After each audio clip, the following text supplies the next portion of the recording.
Sambil menunggu PPT-nya dikirim ke saya di sini akan menjelaskan sedikit dahulu tentang pengertian dari analisis data kuantitatif. Ataupun sebelum kepada analisis data kuantitatif, kita akan belajar dulu atau mengetahui dulu tentang yang namanya, bentar, tentang penelitian. Penelitian merupakan suatu kegiatan yang terencana untuk mencari jawaban yang objektif atas permasalahan manusia melalui prosedur ilmiah. Nah, disitulah nanti kita akan menemukan analisis data baik kuantitatif maupun kualitatif. Untuk itu, di dalam suatu penelitian dibutuhkan suatu proses analisis data yang berguna untuk menganalisis data-data yang terkumpul. Nah, nanti data-data yang sudah terkumpul namun belum dianalisis merupakan data mentah. Nah, adapun beberapa ahli mengungkapkan definisi tentang penelitian diantaranya ada namanya Imade Wirata. Dia mengungkapkan bahwa metode penelitian adalah sebagai berikut, yaitu suatu cabang ilmu pengetahuan yang membicarakan atau mempersoalkan cara-cara melaksanakan penelitian. Abdul Aziz, Pelan, Kang. kamu lagi off cam gimana ya teh? Ini Kang lagi nunggu teman ngirimin PPT, soalnya kan kemarin udah dibagi-bagi tugas. Iya, tapi jangan sampai di off kan atau Oh gimana ya, sih? siap-siap Kang. Sambil bagi. Oke, baik, dilanjut lagi. Imade Wirata tadi mengungkapkan bahwa penelitian itu adalah suatu cabang ilmu pengetahuan yang membicarakan atau mempersoalkan cara-cara melaksanakan penelitian, meliputi kegiatan mencari, mencatat, merumuskan, menganalisis, sampai menyusun laporannya berdasarkan fakta-fakta atau gejala ilmiah. Berdasarkan definisi tersebut, maka kesimpulan dari penelitian adalah suatu kegiatan ilmiah yang dilakukan untuk menemukan dan mengembangkan serta menguji kebenaran suatu masalah atau pengetahuan guna mencari solusi pemecah permasalahan tersebut. Nah, adapun dalam kegiatan penelitian, data mentah akan memberi arti bila dianalisis dan ditafsirkan, sehingga analisis data sangat memegang peranan penting dalam penelitian. Nah, data-data tersebut banyak sekali. Astagfirullahaladzim. Nah, bentar Kang, udah ada nih.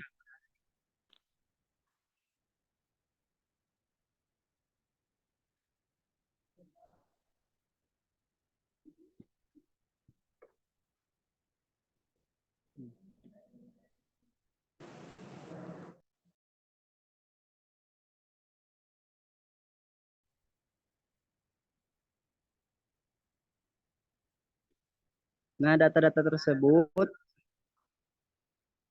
biasanya berisi catatan-catatan di lapangan, gambar, foto, dokumen, laporan, biografi, dan lain sebagainya yang sekiranya penting untuk.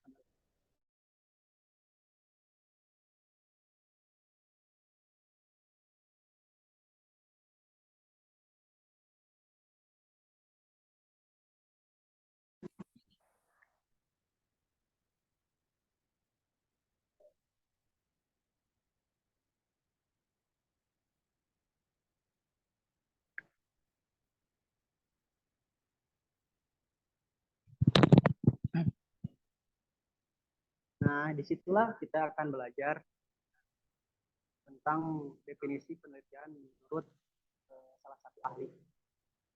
Maka sekarang kita akan lanjut pada pengertian. Nggak ada gambarnya, nggak ada suaranya, nggak ada PPT-nya. Gimana ini kuliah teh? Ada kan lagi di share.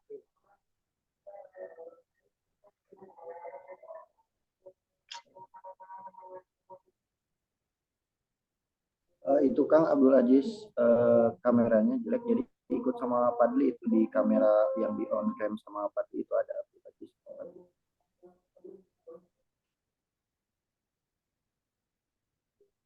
Kita kumaha diskusi kuliah teh, diskusi online aja nggak beres gini sih. Kumaha sih? Kamu diajarkan lompat pakai aplikasi yang lain itu.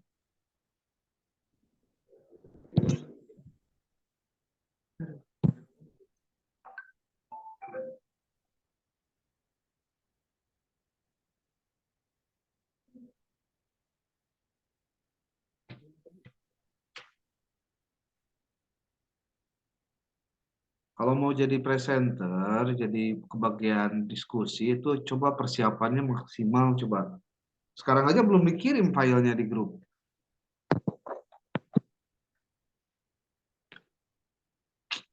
Stop.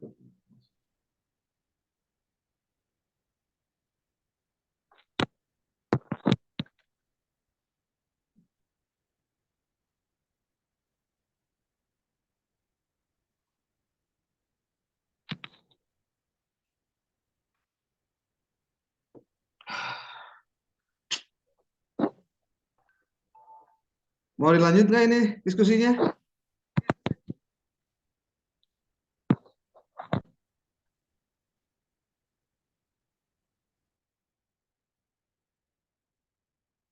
Sarah, gimana Sarah? Ini penanggung jawab tolong dong diatur, coba dikasih tahu di bawelan coba teman-temannya. Jangan kayak gini lagi, kejadian dua kali berarti ya kejadian kita.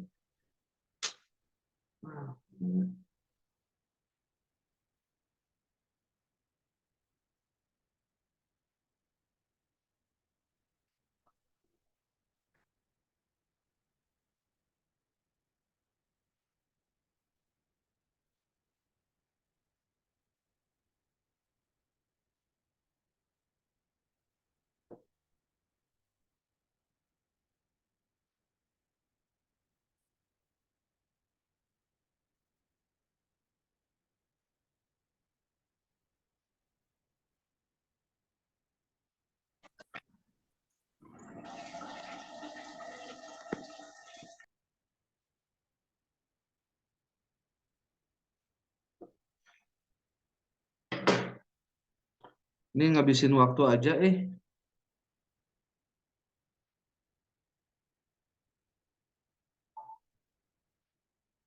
Coba mana ini PJ-nya? Sarah, gimana Sarah? Coba di kontak dibetulin coba ini kayak jangan kayak gini. Ya Allah, Astagfirullah.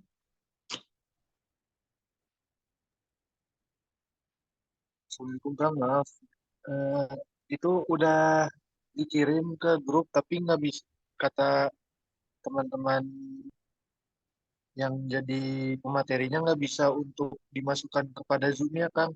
Mau dibantu masuk kepada Zoom PPT-nya Kang. PPT nggak bisa masuk Zoom gimana sih? Bisa lah, gimana sih? Kita tadi kayak udah dikontak, itu bisa itu.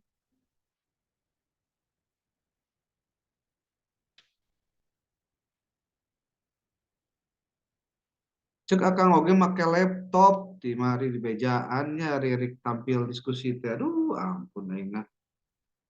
Apa susahnya sih? Nyiapkan laptop, ladina HP, di bejaan berkali-kali. Ih, ampun.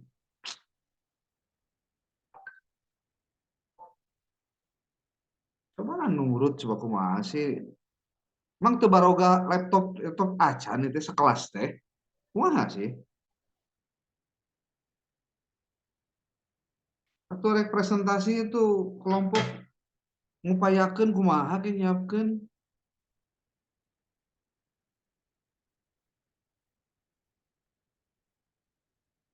Oleh sih ya Allah, Gusti Allah.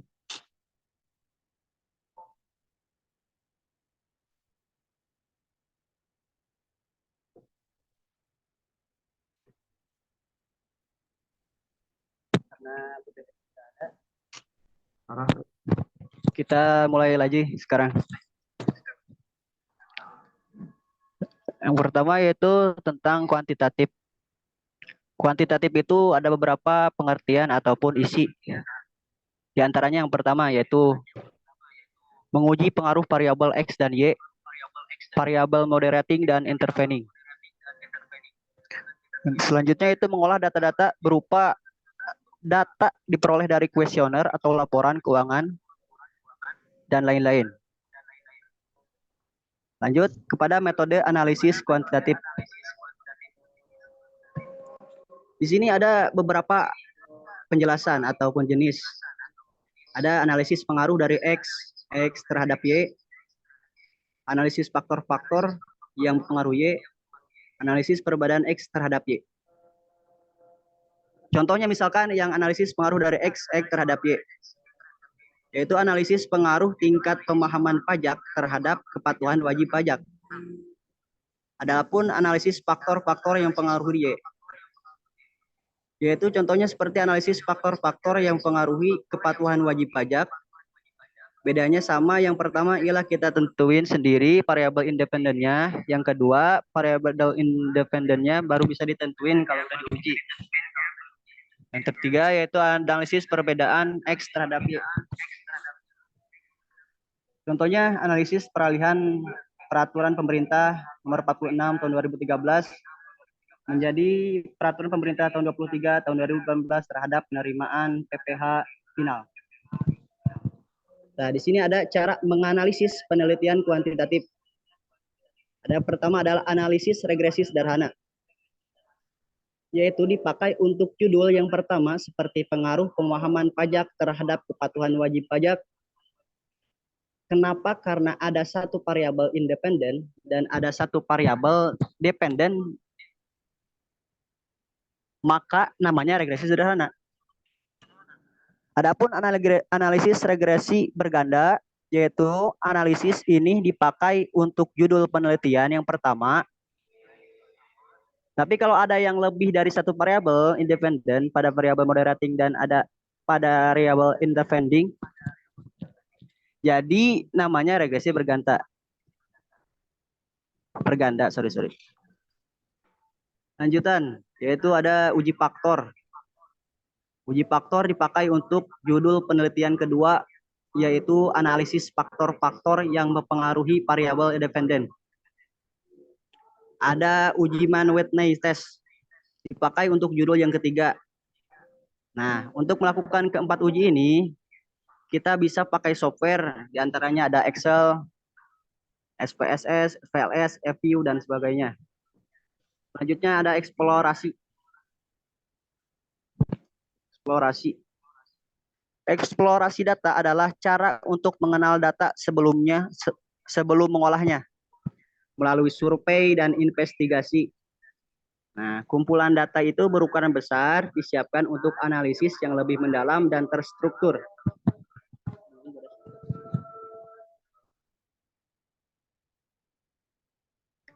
Selanjutnya ada statistik inferensial.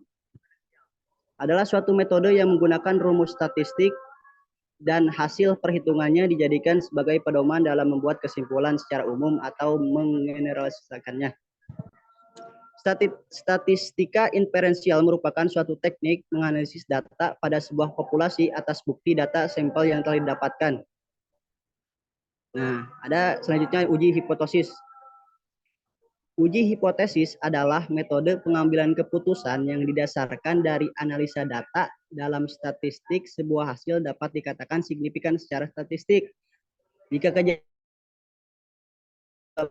oleh faktor yang kebetulan sesuai dengan batas probabilitas yang sudah ditentukan sebelumnya. Adapun langkah uji hipotesis diantaranya ada sekitar 5. Yang pertama, merumuskan hipotesis. Kedua, cara nyata pengujian, yaitu menentukan dan hitung statistik uji. Yang keempat, tentukan daerah kritis atau daerah penerimaan penolakan. Yang 5, ketentukan kriteria ujinya. Yang ke-6, tentukan kesimpulannya. Jenis-jenis uji statistik. Uji statistik adalah salah satu dari macam-macam uji statistik yang umum digunakan untuk membandingkan dua sampel atau rata-rata populasi. Teknik uji tersebut memiliki beberapa kelebihan, seperti kemampuan untuk menguji hipotesis pada sampel yang relatif kecil, asumsi yang sederhana dan mudah dilakukan. Asumsi yang harus dipenuhi oleh UJT adalah data yang digunakan berasal dari distribusi normal dan memiliki variansi yang sama antara kedua sampel atau populasi yang dibandingkan. Adapun yang kedua, uji ANOVA. ANOVA adalah salah satu macam-macam uji statistik yang digunakan untuk membandingkan 3 atau lebih rata-rata populasi. ANOVA memiliki kelebihan yaitu dapat digunakan untuk membandingkan banyak sampel atau populasi secara bersamaan dan dapat digunakan untuk mengidentifikasi variabel yang signifikan dalam suatu pengamatan. Akan tetapi, uji ANOVA juga memiliki beberapa kelemahan, seperti asumsi bahwa data yang digunakan berasal dari distribusi normal dan memiliki variansi yang sama antara populasi yang dibandingkan. Selain itu, uji ANOVA juga hanya dapat digunakan untuk data yang bersifat kuantitatif dan tidak dapat digunakan untuk data yang bersifat kualitatif. Adapun selanjutnya yaitu uji chi-square. Bisa dibaca mungkin ada uji regresi, uji korelasi. Kita lanjut kepada regresi linear. Regresi linear adalah teknik analisis data yang memprediksi nilai data yang tidak diketahui dengan menggunakan nilai data lain yang terkait dan diketahui. Secara matematis, memodelkan variabel yang tidak diketahui atau tergantung dan variabel yang dikenal atau independen sebagai persamaan linear. Bila regresi linear misalnya menggunakan uji asumsi klasik yang antara lain terdiri dari uji normalitas, uji heteroskedastisitas, uji autokorelasi, dan uji multikolinearitas. Nah, korelasi menurut KBBI, arti korelasi itu adalah hubungan timbal balik atau sebab akibat. Secara sempit, korelasi artinya suatu hubungan dalam suatu statistik. Korelasi merupakan ukuran hubungan linier antara dua variabel. Adapun di sini korelasi ada beberapa macam. Yang pertama, korelasi Pearson adalah jenis korelasi yang digunakan untuk mengukur hubungan di antara hasil-hasil suatu pengamatan dari populasi dengan dua varian. Berdistribusi normal biasanya juga digunakan untuk rasio atau data berskala interval. Kedua, korelasi Spearman, yaitu korelasi yang dipakai untuk mengukur keeratan hubungan antara hasil pengamatan dari populasi yang memiliki dua varian yang berdistribusi tidak normal. Biasanya jenis korelasi ini digunakan untuk data berskala ordinal. Yang ketiga, korelasi Kendall atau correlation bahasa Inggris adalah ukuran non-parametrik atau uji statistik yang tidak memerlukan asumsi-asumsi mengenai persebaran data populasi dari kuatnya dan arah hubungan yang ada antara dua variabel. Ukuran itu diukur setidaknya pada skala ordinal.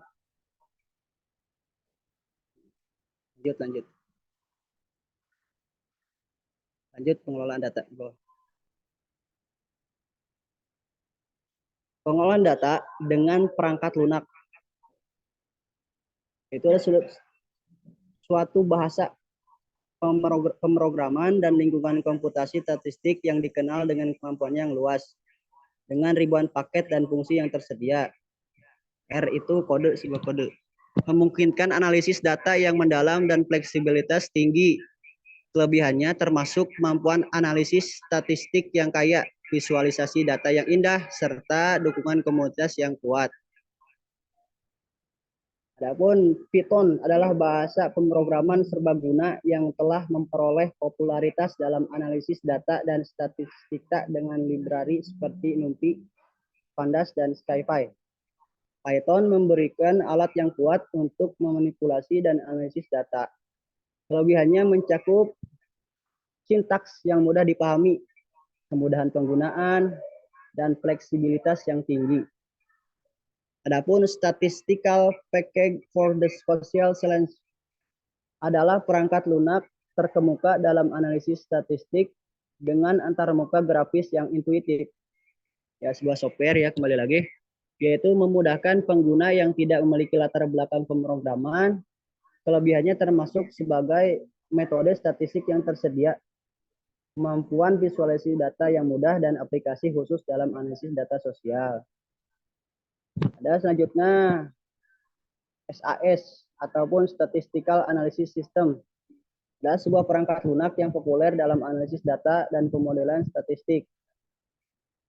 SAS menyediakan berbagai fitur dan kemampuan analisis yang mendalam, menjadikannya solusi yang cocok untuk data yang kompleks dan skala besar. Kelebihannya termasuk keandalan, kemampuan analisis lanjutan, dan dukungan pelanggan yang kuat.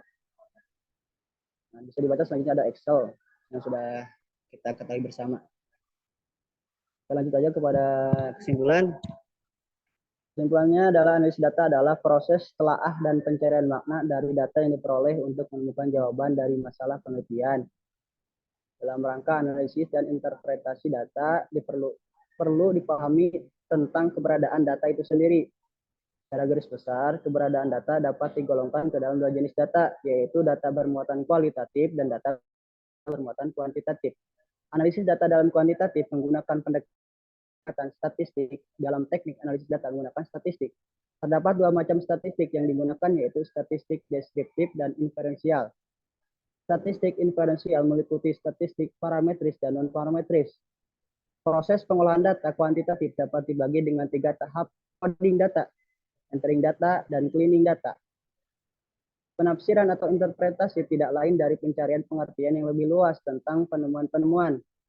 Penafsiran data tidak dapat dipisahkan dari analisis, sehingga sebenarnya penafsiran merupakan aspek tertentu dari analisis dan bukan merupakan bagian dari analisis.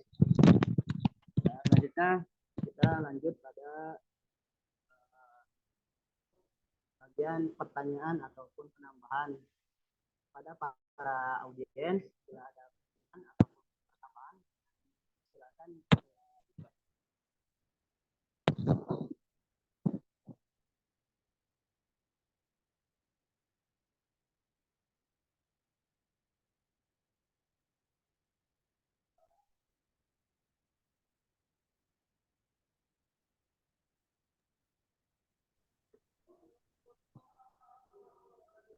Teman yang kelompoknya kemana itu? Ada satu kan? Sandana sama Syahrul kemana ini? Sandana yang share screen. Ada nggak orangnya? Ada ini di pinggir.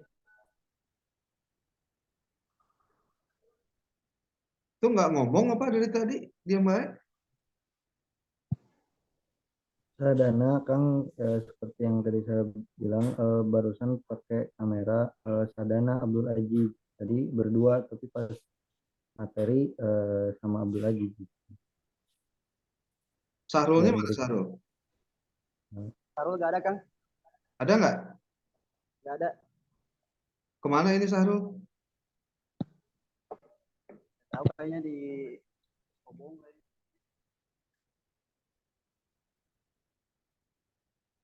Syahrulnya nggak ada.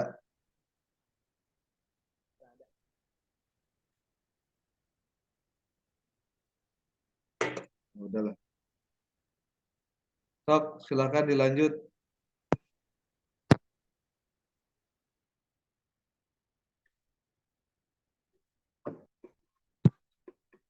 Baik, bila ada yang tambahkan ataupun bertanya pada audien.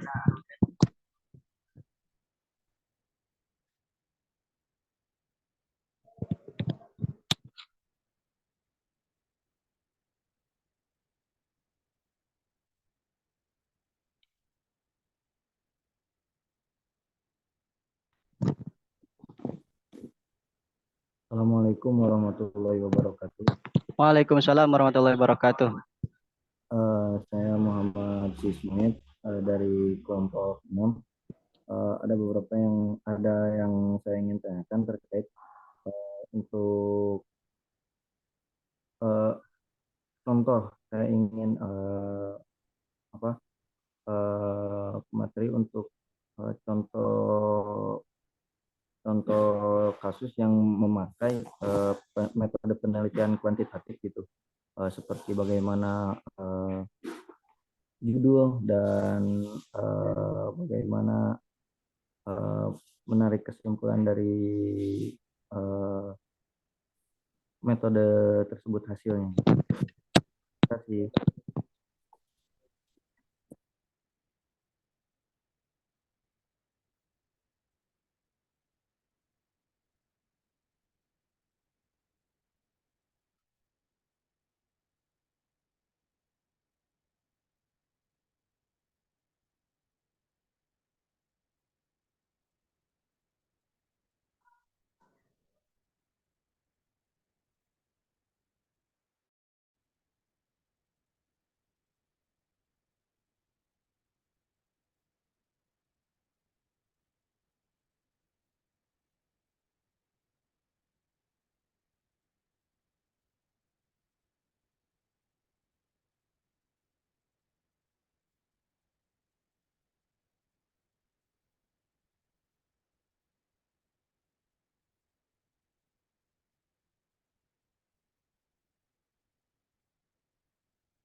Izin bertanya.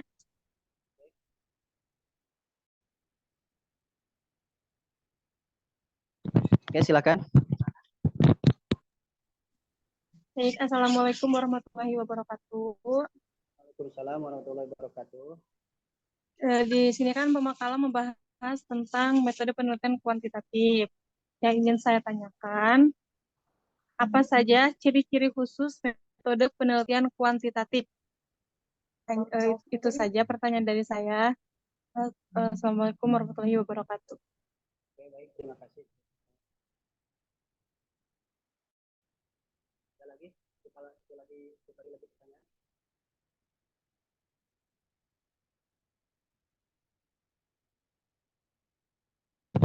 Baik, saya tampung dulu.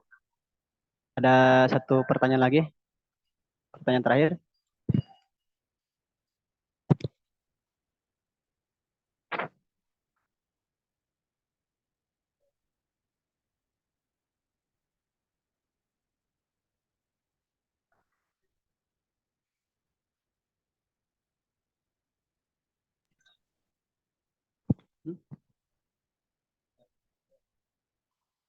Taruh.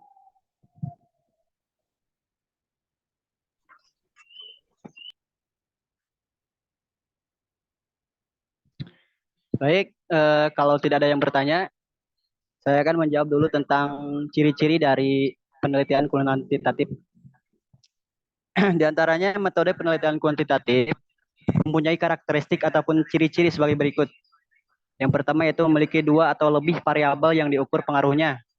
Misalkan pada penelitian tentang aplikasi TikTok dan minat belanja masyarakat Jakarta. Yang kedua, masalah ya penelitiannya menanyakan tentang ada atau tidaknya pengaruh antar variabel. Yang ketiga, menggunakan sampel dan prinsip keterwakilan. Yang keempat, bersifat objektif.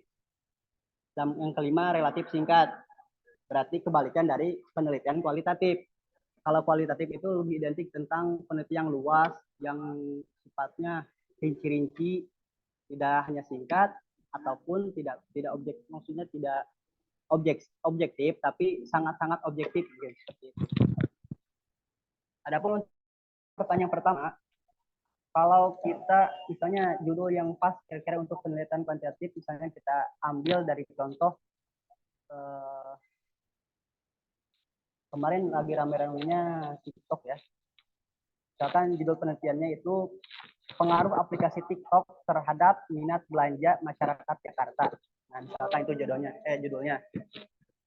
Adapun nanti hipotesis ataupun kesimpulan sementara yang masih harus uji kebenarannya, misalkan kan dalam metode kuantitatif terdapat dua jenis hipotesis, yaitu H dan Ho. Maksudnya H gimana? Misalkan aplikasi TikTok berpengaruh terhadap minat belanja masyarakat Jakarta. Ataupun yang Ho, aplikasi TikTok tidak berpengaruh terhadap minat belanja masyarakat Jakarta. Nah, mungkin seperti itu.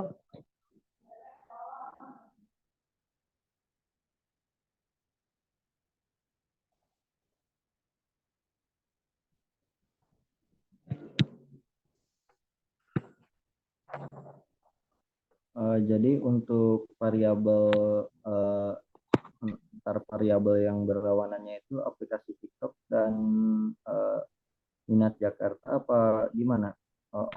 Jadi lebih ke arah misalnya ada yang berapa banyak minat orang terhadap yang tersebut ataupun berapa banyak ketidakminatan orang terhadap Gimana? Kurang benar. Jadi lebih ke arah pengaruhnya. Jadi aplikasi TikTok ini berpengaruh tidak pada penjualan masyarakat Jakarta ataupun tidak berpengaruh ataupun tidak berpengaruh si aplikasi TikTok ini pada penjualan masyarakat Jakarta. Mungkin begitu. Jadi ada yang pengaruh, ada yang tidak berpengaruh gitu.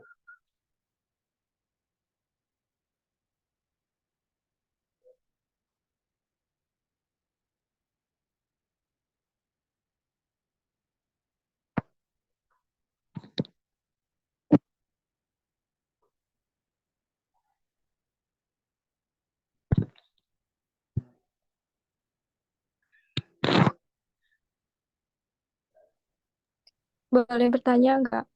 Boleh, boleh. Di situ. Silakan ada satu kali pertanyaan lagi. Kalau misalnya ada penelitian, metode kuantitatif sama metode kualitatif bisa nggak digabungkan dalam suatu penelitian gitu? Kalau bisa, apa contohnya gitu? Kayaknya kalau kita berbicara tentang ciri-cirinya saja ataupun karakteristiknya saja, itu sudah berlawanan. Dalam artian kalau kuantitatif lebih singkat ataupun lebih objektif, relatif singkat. Kalau kualitatif itu lebih luas, lebih terstruktur, lebih rinci. Jadi kalau kita menggabungkan antara kedua itu, ya mungkin kalau dalam hal kasus kita membuat skripsi itu mempersulit diri kita sendiri. Seperti itu mungkin. Jadinya nggak bisa digabungin gitu. Ya, sepemahaman saya tidak bisa. Jadi ada yang namanya analisis data kuantitatif, adapun analisis data kualitatif. Mungkin seperti itu.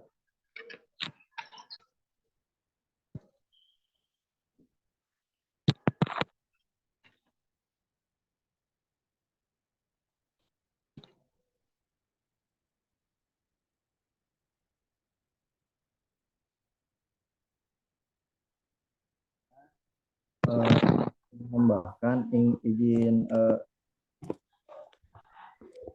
berpendapat ya untuk pertanyaan saudari Kansa. Kalau menurut saya itu bisa digabungkan, itu masuknya dalam metode gabungan ya kalau tidak salah. Jadi untuk analisis data itu digabungkan antara dua metode kualitatif dan kuantitatif. Mungkin itu karena terbatasnya pengetahuan saya, mungkin itu yang dapat saya sampaikan. Mungkin ada lebih jawaban yang valid dari teman-teman atau terima kasih.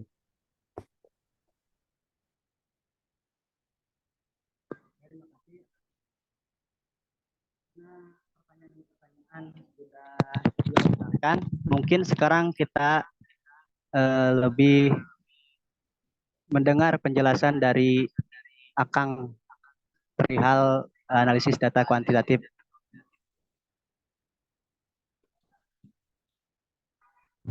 Diskusinya diberesin dulu atau masa diskusi kayak gitu? Gimana sih?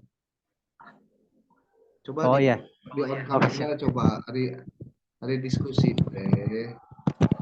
On kamera, layarnya diliatin. Kumaha sih? Berkali-kali dibilangin pakai laptop, udah dibilangin dari awal gitu teh. mohon maaf Kang, karena keterbatasan ekonomi, jadi saya belum bisa mampu Kang. Bukan keterbatasan ekonomi, ente kudu nama usaha rek nginjem ke atau aku maha ke datu dipakai unggal poe atuh pas presentasi aja. Siap Apa Kang. aja sih? Ya Emang Kang. boga babaturan hiji wae di dalam dunia nu boga laptop gitu nu bisa diinjem? Ada Kang. Aduh, ampun deh. Coba ulah naon teh, ulah nyian alasan lah. Ya, masalahnya alasan itu yang membatasi kemampuan kita akhirnya. Orang teh yang maju, tapi orangnya sorangan jadi loba alasan kan lucu. Siap Kang, saya salah Kang. Coba satu kelompok kan ada tiluan, saurang eueuh, tuh kan. Coba kompak coba. Ya kemana hiji deui si siapa? Sahrul tuh, nggak ada. Terus yang satu lagi itu si siapa tadi? Adli. Sadana, kok akang nggak dengar suaranya? Ini kan Ke presentasi itu kan kamu tadi. enggak Kang, soalnya dipakai buat share screen. Dipakai buat share screen. Jadi kamu tuh naon wae tuh gawe satu model? Eta aing. Atuh, makanya ukur jadi pelengkap penderita unggul di kelompok ukur nyekel-nyekel HP. Kan tujuan dari presentasi ini adalah bagian dari kamu menguasai materi, kemudian disampaikan, jeung lain dibaca deh.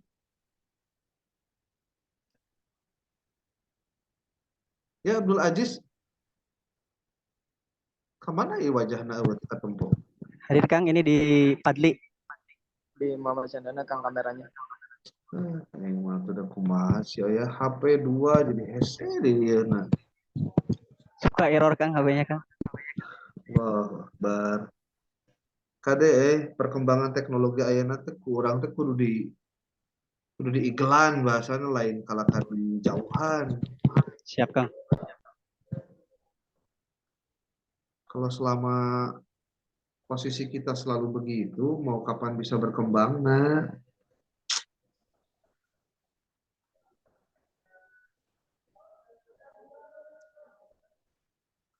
gimana? Ada yang mau disampaikan? Kelompok ini kita masih panjang waktunya, masih 1 jam kayak ini, Chan.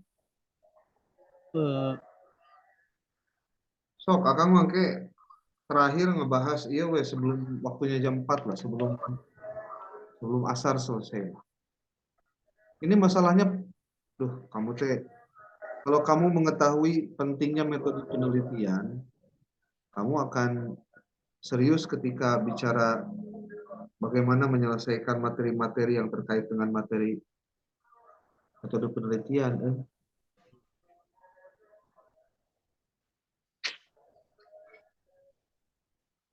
Kamu teh jumlahnya nggak banyak, tapi dari jumlah nggak banyak itu jadi paling sukar untuk diatur ya.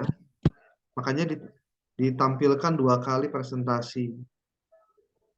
Dia ada sesi 1, ada sesi 2. Sekarang kan baru sampai kelompok 5 ya.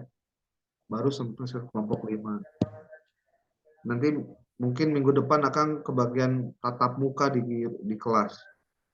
Di kampus. Insya Allah minggu depan kita tatap muka. Cuma mungkin persiapannya harus lebih maksimal lagi. Dan kejadian seperti hari ini tolong jangan terulang terus coba. Ini udah 2 kali berarti nih sama kejadian kemarin. Pembelajaran online itu pada prinsipnya bukan lagi alternatif, tapi memang sudah bagian dari proses kuliah itu sendiri. Makanya Akang kaget pada waktu tadi dengar kabar jam pertama dosennya nggak ada, Akang mah urusannya dosen sahawai gitu urusan sahawai oke terserah. Kan maksudnya kecuali mungkin sedang ada halangan yang tidak bisa ditolak, tapi sebetulnya antisipasinya adalah dengan menggunakan online begini. Yang penting kita tahu jadwalnya kapan. Jadi kamu teh harus bisa menyesuaikan. Kamu teh kan hukum ekonomi syariah. Bicara hukum tuh perlu fleksibilitas. Fleksibel tahu. Tapi fleksibel itu bukan berarti ngagampangkeun anu aya, anu kudu hanya gara-gara keterbatasan lah, teboga lah dan lain-lain, itu keliru itu. Nggak bisa begitu. Ada hal yang harus kamu pegang prinsipnya yang jangan sampai salah gitu dalam mengantisipasinya. Oke. Mau dilanjutkan nih? Kayaknya udah Kang. Hah?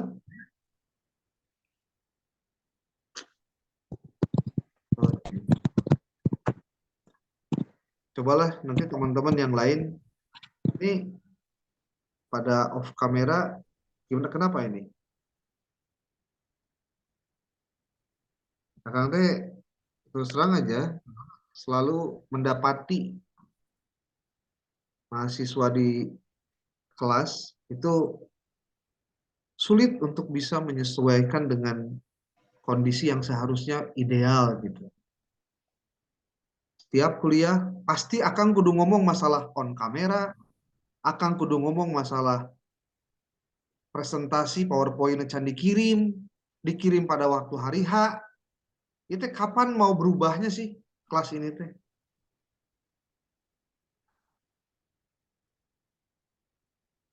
hayang make laptop anu presentasi oge hese. Ya Allah, Masya Allah, Masya Allah.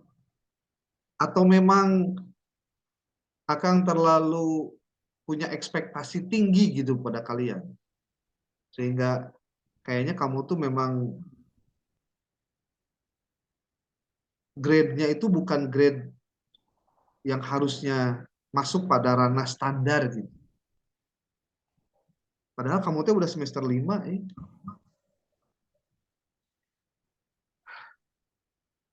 Harusnya tidak lagi selalu ketika bicara perkuliahan yang dibicarakan begini. Kapan bicara substansi materi kuliahnya coba? Da Akang teh getek atuh ningali tadi teh kesel ge. Banyak meyakeun waktu hanya gara-gara on proses persiapan. Aing mah ya Allah. Mau sampai kapan sih ini mau berubah gitu maksudnya.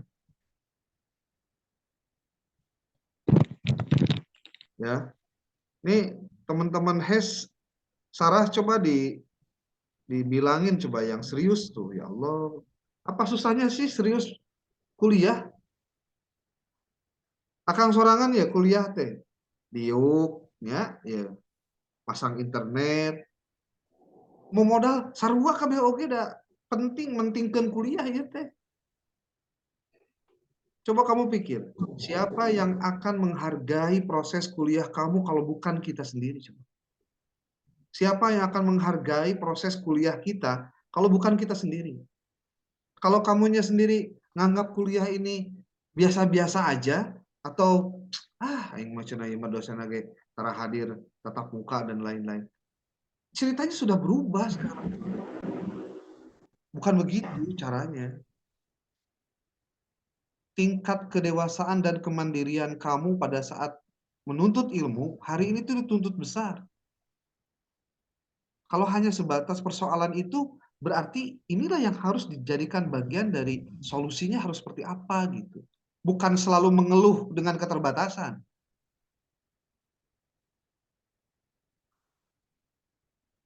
Jadi tungtungna waktu itu jadi beaku ngageleneng kamu urusan kararieu pan aduh. Jangan deh, jangan tong mancing-mancing gitu loh. Akang teh pengennya kamu teh dikasih materinya, presentasi berbagi. Kamu harus tahu ya kalau ditanya, kenapa sih kuliah kok harus bikin artikel, kudu nyin PowerPoint, kudu presentasi. Kamu tahu itu alasan aku mah? Jawaban paling sederhananya adalah kamu harus punya tanggung jawab untuk mengerjakan tugas minimal yang menjadi bagianmu saja dulu. Untuk kamu kuasai, untuk kamu sampaikan ke teman-teman, untuk kamu bisa lakukan untuk penguasaan materinya. Karena kalau tidak begitu, kapan kamu mau baca coba? Sok pertanyaan paling sederhananya. Penting tadi maca buku tuh yang berkaitan dengan metode penelitian. Tah keureut ceuy lamun maca.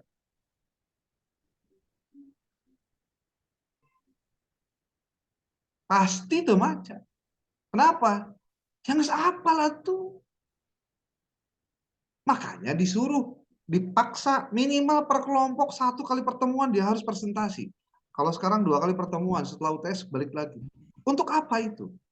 Untuk memastikan kamu membaca materinya. Karena membaca itu bagian penting dari cara belajar.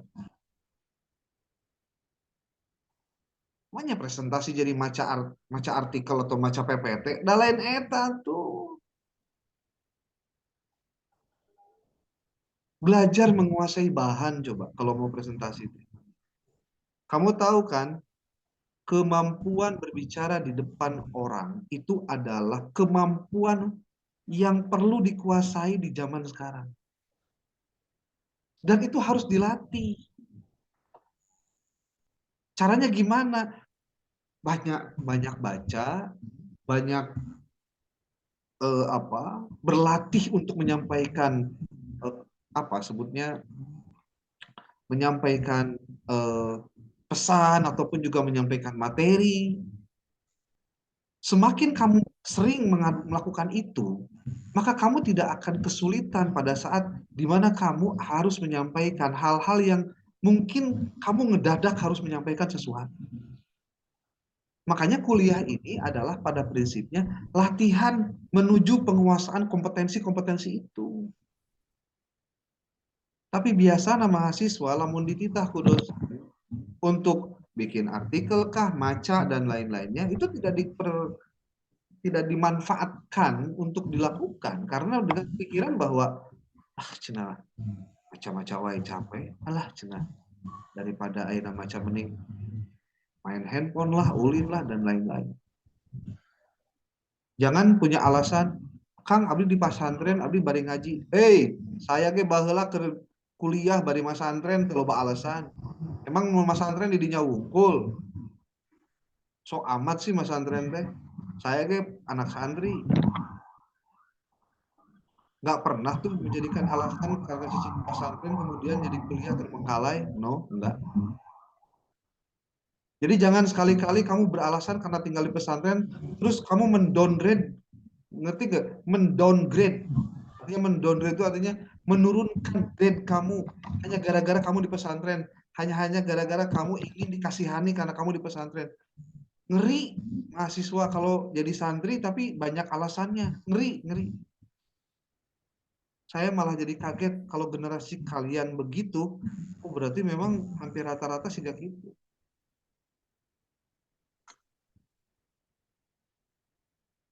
Oke. Saya akan masuk pada materi. Materinya lisan saja dulu lah. Supaya kamu bisa membayangkan dan tulis bagian-bagian pentingnya. Karena Kang sudah berkali-kali bilang, kalau dalam perkuliahan, di samping menyimak materinya, maka yang penting juga adalah mencatat bagian-bagian penting. Jadi ikuti sesi ini dengan mencatat bagian-bagian penting dari materi yang akan disampaikan.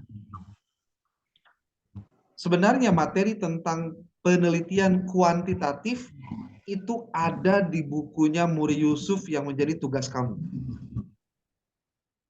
Ya, kamu kan ada dua file, satu file PDF, satu file satu buku ya tentang prosedur penelitian.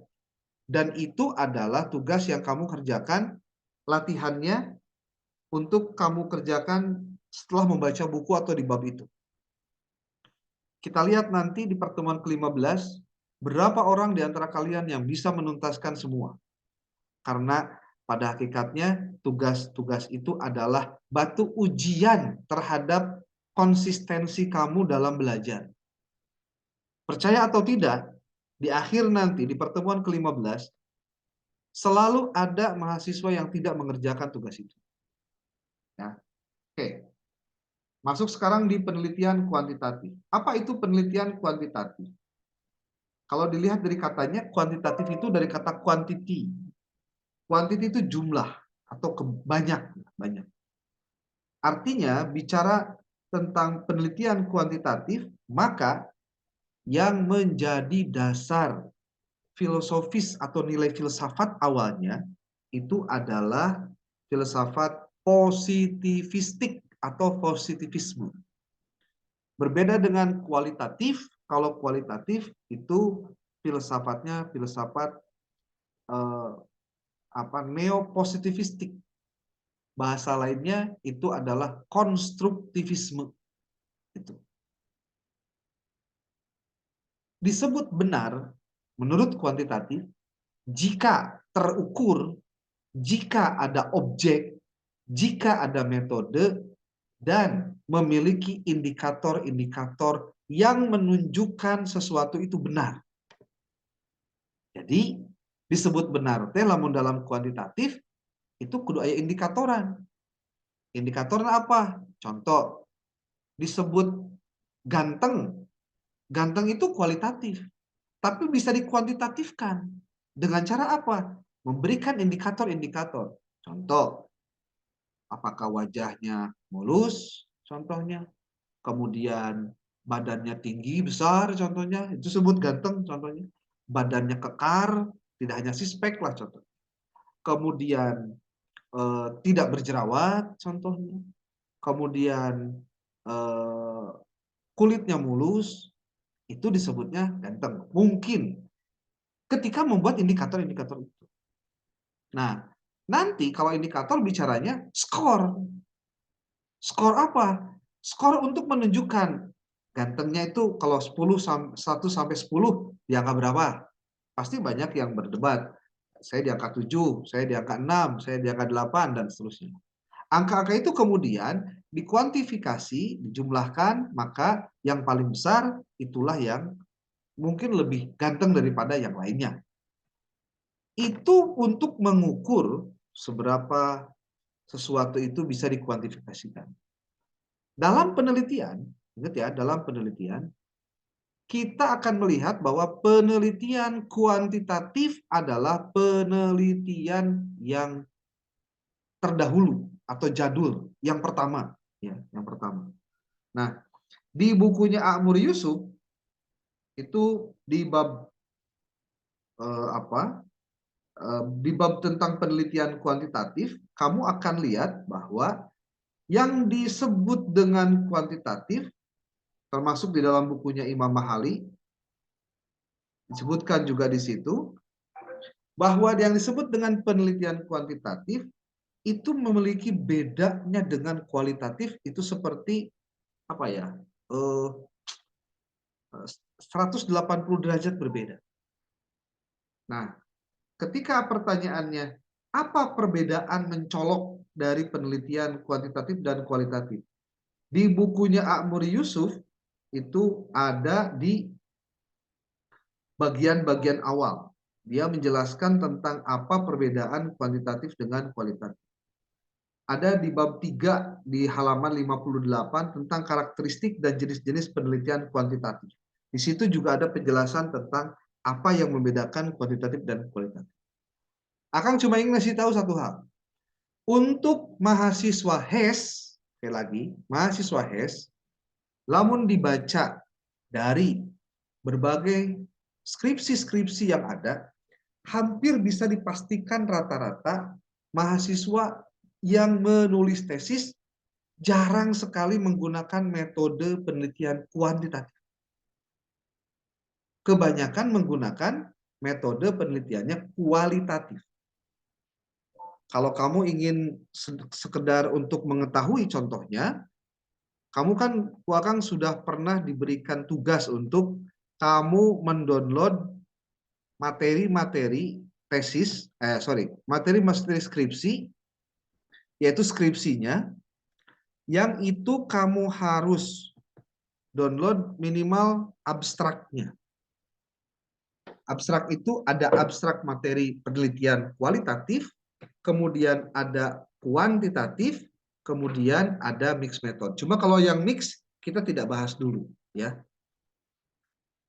Nanti kita akan coba lihat bagaimana cara menjelaskannya.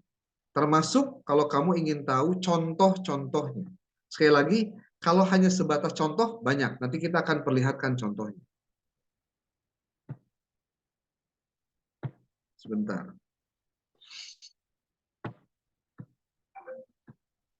Kemarin itu Akang dikasih tahu tentang Digilib Win Wali Songo. Yang gampang aja lah. Karena Wali Songo mah rata-rata repositorinya itu bisa di-download utuh, ya.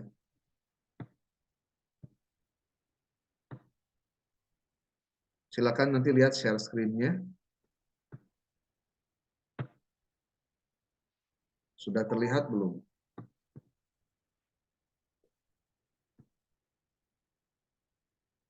Masih loading, Kang. Belum. Wah, Zoom meeting-nya lag.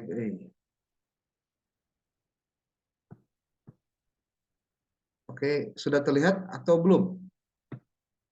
Belum, Kang. Ya, ini lagi lag ininya nih. Si Zoom meeting-nya. Kalau kamu pakai laptop, kemudian kamu juga pakai HP, kamu boleh lihat di HP-nya tentang masuk ke untuk menuliskan di dalam toolbar-nya Digilib Win Wali Songo.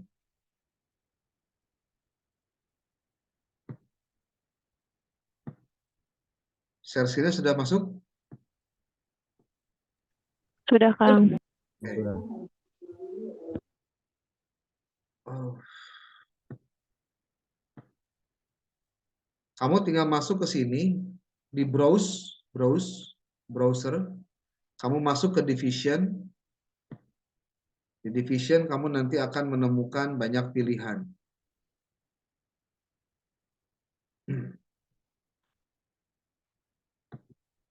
Nah ini browsernya.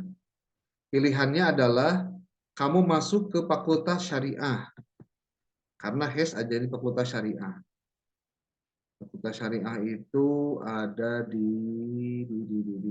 nah ini. Ada Fakultas Syariah dan Hukum. Di sini ada jurusan Ilmu Falak, Ekonomi Islam, Perbankan Syariah, Ilmu Hukum, Hukum Keluarga Syariah, Hukum Pidana Islam, Hukum Ekonomi Syariah atau Muamalah. Nah, kamu masuk ke sini. Coba kamu lihat di sini. Ada 1061 apa? Skripsi yang bisa kamu telaah. Nih. Tuh. Makanya dari mulai sekarang pastikan kamu rencana penelitiannya mau tentang apa. Nih kalau kita lihat nih halaman yang di halaman tahun 2023, coba kita lihat. Kebanyakan itu skripsinya kualitatif atau kuantitatifkah? Tuh lihat. Ini rata-rata penelitiannya kualitatif. Karena tidak ada kata-kata pengaruh X kepada Y, pengaruh X1 dan X2 kepada Y. Nggak ada tuh di sini mah. Jarang. Tuh. Ini semua rata-ratanya kualitatif. Kualitatif. Tapi sebagai seorang peneliti, sebagai seorang mahasiswa, kamu juga harus tahu seperti apa jenis-jenis penelitian atau contoh-contoh penelitian kuantitatif. Nanti kamu boleh download di sini mana yang menurut kamu itu menarik untuk dikaji. Contoh, kamu ingin mengkaji tentang jual beli. Contohnya nih, kamu tinggal masuk saja ke halaman tahun ini tahun 2023, kamu kontrol F, lalu tulis jual beli. Jual beli. Nah, ada berapa nih? Ada 13. Ini baru yang tahun 2023 saja. Lihat nih. Apa saja? Nih, jual beli one time password di Telegram. Waduh, ada ya. Hanya untuk memahami tentang, ada loh yang jualan itu. Ada lagi tentang perlindungan konsumen dalam praktek jual beli promo super hemat di Indomaret menurut Undang-Undang Nomor 8 tahun 1999 dan Hukum Islam. Studi kasus di Indomaret Kecamatan Meragen, Kabupaten Demak. Yang beginian tuh diteliti. Ini kualitatif ini. Pandangan hukum Islam terhadap jual beli makanan tanpa label halal. Studi kasus pada UMKM tahu wolik 4A tanpa label halal disusukan mojo bla bla bla bla bla. Terus ini ada 13 ini. Perlindungan konsumen terhadap jual beli ikan keliling dalam perspektif fikih muamalah dan Undang-Undang Nomor 8 tahun 1998 tentang perlindungan konsumen, studi kasus di Desa Suradadi, Kabupaten Tegal. Ini kalau kamu baca, khusus untuk jual beli saja ada 13 skripsi yang bisa kamu baca. Untuk apa? Untuk nanti kamu perbandingkan, kira-kira nanti kalau saya mau penelitian tentang jual beli yang berkaitan dengan hukum ekonomi syariah, kira-kira pasnya bagaimana ya? Nah itu maksud saya. Tuh. Ini baru jual beli. Sekarang contoh gadai, ada nggak gadai? Gadai. Oh ternyata tidak ada kalau gadai. Atau riba ada nggak riba? Riba. Oh riba juga tidak ada. Apa dong? Nah, banyak lah.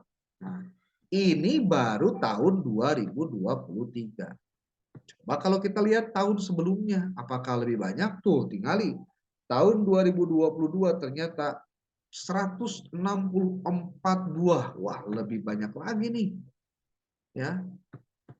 Kamu silahkan cari yang satu tema dengan yang akan kamu gali. Tentu itu kamu dapatkan manakala kamu sudah melakukan riset pendahuluan di lokasi penelitian. Ya. Nih, tinjauan hukum Islam terhadap praktik jual beli padi sistem tebas. penerapan prinsip bisnis syariah di stasiun pengisian bahan bakar umum (SPBU), dan seterusnya dan seterusnya, banyak sekali. Makanya dari mulai sekarang pastikan tema penelitian kamu mau tentang apa dalam hukum muamalah itu, hukum ekonomi syariah, ya, HES itu. Apalagi, nah, Kang, saya mah pengen tahu yang penelitian kuantitatif judulnya seperti apa, contoh penelitiannya kayak gimana. Kita lihat deh, yang UIN Wali Songo ini, tapi di jurusan tarbiyah. Karena tadi ya, atau jurusan ekonomi syariah. Kalau ekonomi syariah memang rada deket-deket yang HES lah, walaupun ada bedanya, ya. Nih, ekonomi syariah, hukum Islam, ekonomi syariah. Kita klik, oke. Ada 1273 penelitian, baik skripsi atau skripsi. Tuh lihat, tahun 2023 halaman atau nomor jumlahnya ada 101 buah skripsi, baru 101 karena memang belum habis tahunnya. Nih lihat, ini strategi fundraising dana zakat lembaga amal Jawa Tengah. Ini bisa dipastikan ini penelitiannya kualitatif.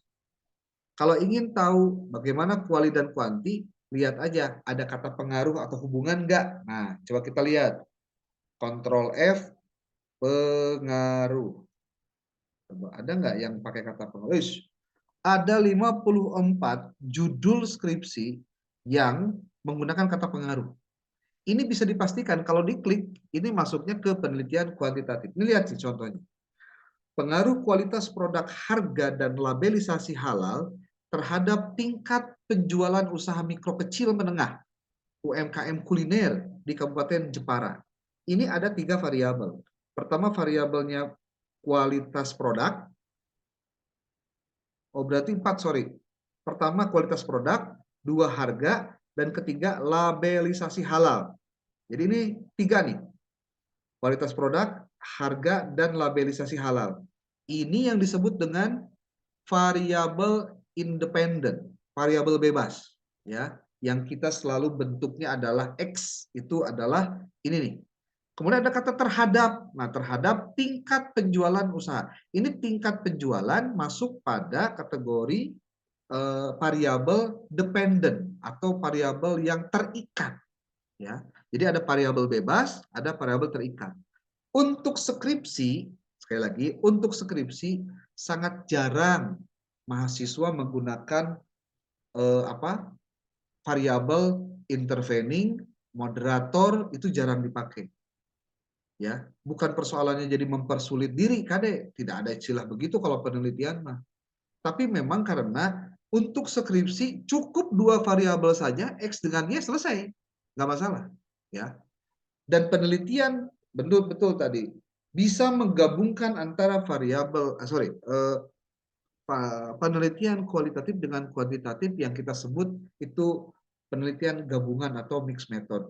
Itu di bukunya Amr Yusuf sudah dijelaskan. Tolong dari mulai sekarang Akang ingatkan lagi yang belum menulis di kertas yang bisa di print out itu, berarti segera selesaikan penulisannya. Ya, pengerjaannya dikerja. Ingat, lamun ayeuna engke geus deket kakarek dikerjakeun, sekali pasti engap. Ya. Apalagi kita lihat nih contoh pengaruh kualitas produk nih, kita buka deh, coba kita buka skripsinya, kita buka. Oke tuh, lihat judul besarnya, pengaruh kualitas produk, harga, dan labelisasi halal. Itu 3 variabel.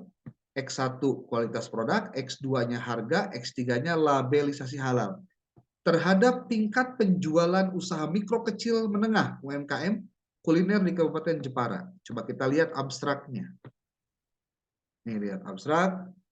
Mana abstrak teh? Nah, abstrak teh yang ini nih. Nah, ini abstrak. Ini juga diambil dari file ini nih. Ini kalau file ini mau di-download bisa tinggal download aja. Tek, masuk download, tinggal dibuka aja nanti. Gitu. Ya. Coba kita lihat di abstraknya. Penelitian ini bertujuan untuk mengetahui pengaruh kualitas produk, harga, dan labelisasi halal terhadap tingkat penjualan produk UMKM. Kita lihat nih. Di-download. Di Kabupaten Jepara. Penelitian ini merupakan penelitian lapangan yang menggunakan pendekatan kuantitatif. Tuh lihat, kuantitatif. Kita lihat, kita buka deh sekalian. Dengan mengumpulkan data menggunakan kuesioner yang disebarkan melalui Google Form. Subjek dalam penelitian ini dengan ampun deh. Menggunakan sampel sebanyak 96. Sampel itu adalah perwakilan dari jumlah seluruh populasi, itu sampel. Sebanyak 96 responden yang berdomisili di Jepara, pedagang UMKM kuliner. Teknik pengambilan sampel yang digunakan adalah purposive sampling. Artinya sampel yang diambil berdasarkan pencapaian tujuan, purposive sampling. Metode analisis yang digunakan meliputi uji instrumen penelitian, uji asumsi klasik dengan uji analisis data, berupa uji statistik deskriptif dengan regresi linier berganda. Selanjutnya, pengujian hipotesis diolah dengan menggunakan SPSS versi 24. Hasil penelitian menunjukkan bahwa 1. Variabel kualitas produk tidak berpengaruh signifikan terhadap tingkat penjualan UMKM kuliner di Kabupaten Jepara. Dilihat dari hasil T hitungnya 1,224 yang lebih kecil daripada T tabel, yaitu 1,98525. Dan maka signifikansi sebesar 0,24224 lebih besar dari 0,05.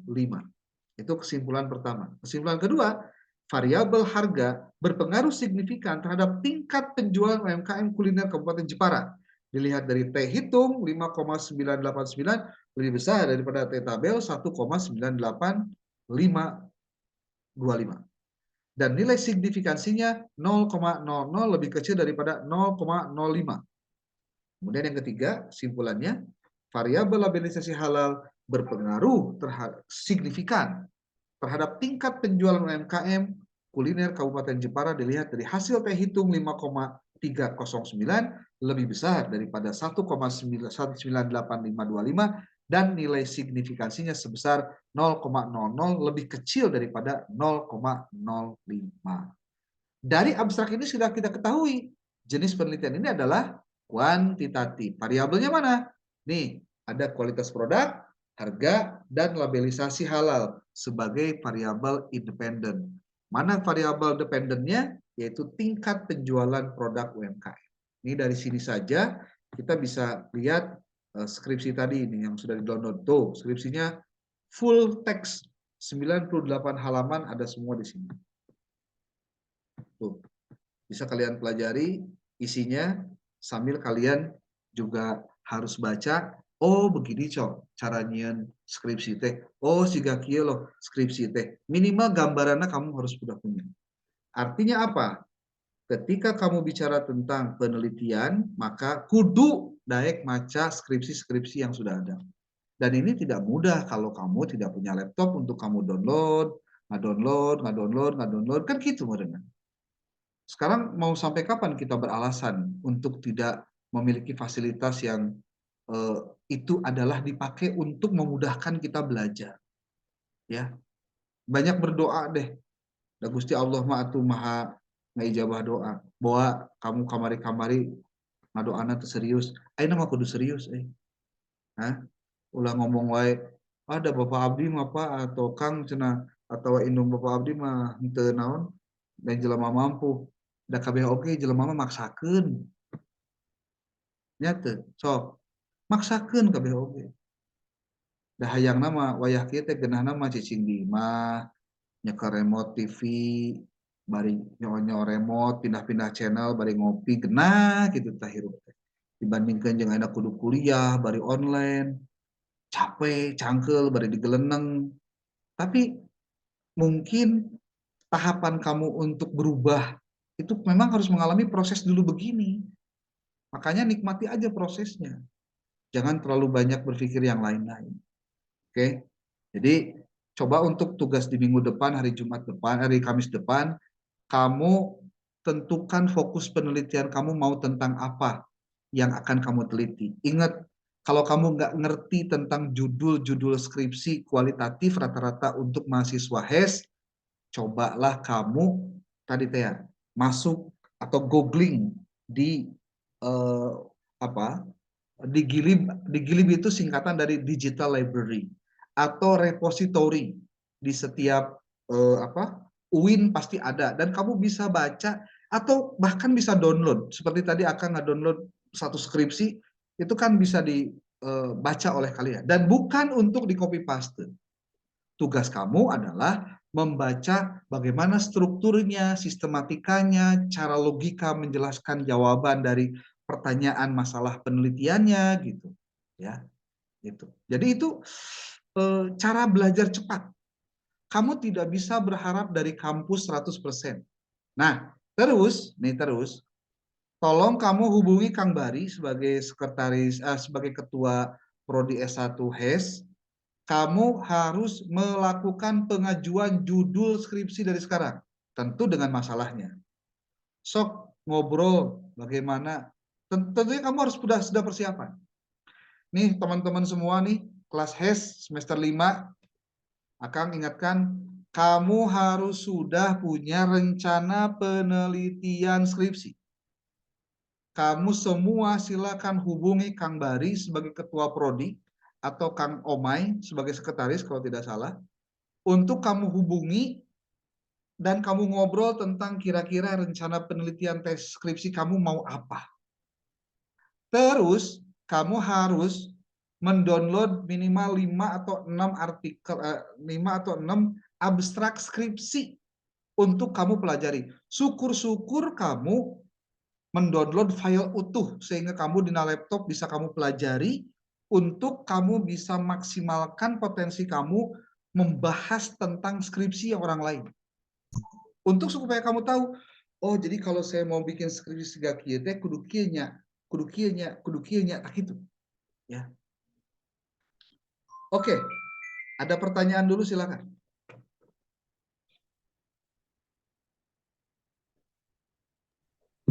Assalamualaikum warahmatullahi wabarakatuh. Salam. Kang izin bertanya mengenai cara membuat judul yang kiranya langsung diverifikasi sama dosbing. Nah, kalau sama kalau sama sebetulnya bukan sama dosen pembimbing dulu, sama dosen ini dulu apa? Sama ketua prodi dulu, ya. Jadi sebetulnya cara untuk kamu supaya kamu bisa tidak ditolak, ya, gampang sebetulnya. Kumaha carana? Ya gua akan lebih renyah carana.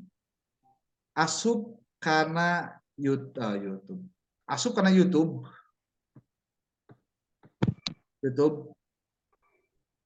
Sudah lihat YouTube-nya belum?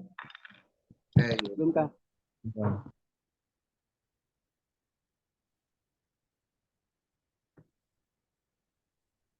Nih, YouTube.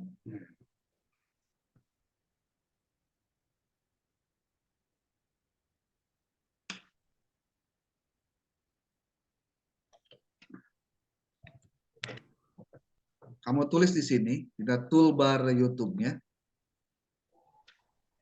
cara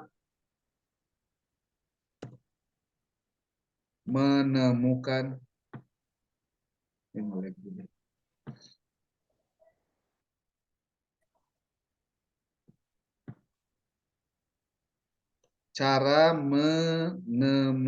atau cara membuat deh. Cara menemukan lah, menemukan masalah penelitian, cara menemukan masalah penelitian, kurang haji.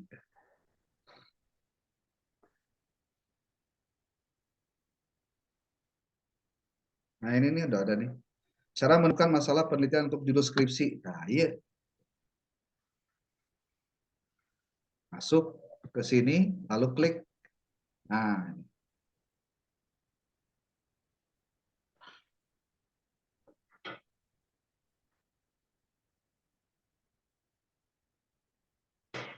nih Banyak sekali orang-orang baik yang sudah mau berbagi untuk kamu bisa belajar dan bisa tahu tentang seperti apa masalah-masalah penelitian teh itu. Asal daek diajar. Nah, nih ada nih. Bingung nentuin judul skripsi? Buruan nonton. Ada tips mudah menentukan judul skripsi. Cik di ayeuna mah nonton YouTube teh arahkan untuk penambahan pengetahuan tentang penelitian skripsi. Ya, jangan sampai tidak. Ini termasuk nih contoh menentukan penulisan fenomena gap dalam skripsi itu. Ya, atau apalagi di bawahnya ada tuh 5 tips membuat judul penelitian menarik. Oh, ini dosen. Ya. Nih, skripsi. Lakukan ini agar skripsimu lebih berpeluang diterima. Tah, coba kamu baca ini nih, nonton ini nih. Nonton si Ginanjar Rahmawan. Sok, tulis link ini apa? Tulis channelnya, channel YouTube-nya. Ginanjar Rahmawan.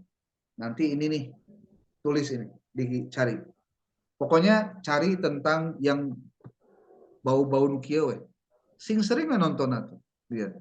Kalau kamu ingin menggunakan software penelitian gampang. Nih, kamu tinggal klik 5 menit menemukan data fenomena masalah penelitian Google Trend.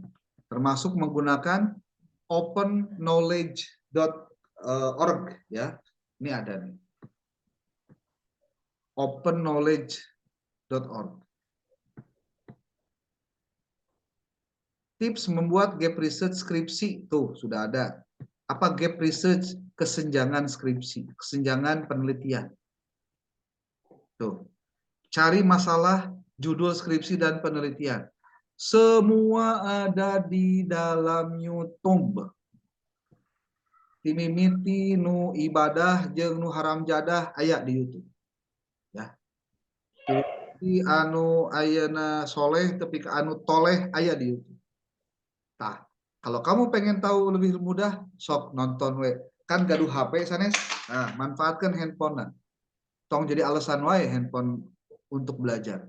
Kalau bisa pakai laptop, pakai laptop. Ya. Demikian, siapa tadi? Muhid ya? Abdul Aziz kan? Hah? Oke, Abdul Aziz. Jadi caranya begitu. Nonton aja dulu, ya. Nanti kamu bakal temukan penelitian itu didapati dari hal-hal yang dekat dengan kita. Nih, aku akan dikasih tips buat mahasiswa HES semuanya untuk bagaimana menemukan masalah dalam penelitian. Prinsip nama sarua keneh sebetulnya mah. Otak kamu atau pikiran kamu itu tidak bisa menganalisis kalau kamunya tidak banyak yang dibaca. Kenapa? Karena lamun maneh kekurangan bacaan, maka kamu akan sulit menerjemahkan fenomena yang kamu lihat sendiri. Sok bayangkan. Kalau kamu tidak punya pengetahuan banyak tentang sesuatu, maka kamu tidak akan melihat sesuatu itu ada yang menariknya gitu. Contoh nih, contoh aja ya, contoh. Kalau kamu sebagai seorang pendukung Jokowi, ya ini contoh aja, contoh. Pendukung Jokowi, kamu akan melihat bahwa apa yang dilakukan Jokowi itu tidak salah. Ketika anaknya mimpin partai, walaupun baru 3 hari masuk anggota partai langsung jadi ketua partai, atau yang kedua anaknya yang pertama malah sekarang jadi cawapres salah satu pasangan calon. Padahal partai pengusungnya dulu ketika di wali kota itu adalah tidak memberikan restu karena ada calon lain yang keluar dari partai itu. Kalau kamu bukan orang politik, ya artinya karena kamu mungkin bacaannya nggak ukur bacaan sesuatu lah, bukan apa-apa. Ya kamu akan menganggap itu fenomena biasa. Kamu nggak bakalan nyalahin Jokowinya. Kenapa? Biasa we. Da KBOG nu ngaranna kolot mah kabudak pasti gitu atuh. Kan gitu pastinya. Tapi kamu lihat kalau kamu punya wawasan tentang apa itu demokrasi, apa itu hak asasi manusia, bagaimana membangun politik di negara demokrasi itu seperti apa, nanti kamu bakal lihat bahwa ternyata banyak kekeliruan, kejanggalan yang ini harus dimaknai sebagai sesuatu yang jangan sampai terjadi. Dan itu yang keluar adalah bukan sentimen, tapi argumen. Nah, kenapa argumen itu muncul? Argumen muncul karena banyak referensi yang dibaca. Jadi kalau kamu ingin mudah mendapatkan materi untuk skripsi kamu, cara gampangnya adalah kamu harus banyak membaca buku-buku teks. Yang kedua, buku teks, hese, skripsi-skripsi atau bacalah penelitian-penelitian skripsi. Yang ketiga, kamu coba lihat di tempat kamu, di lembur sorangan, kira-kira ada praktek-praktek menyimpang tidak terkait dengan hukum ekonomi syariah. Seperti tadi, tentang banyak tentang bahkan ada yang penelitian hukum bagaimana tentang hukum Islam pembelian untuk ya Allah tuh dina game ayat tuh untuk nyawer untuk apalah akan ngerti lah.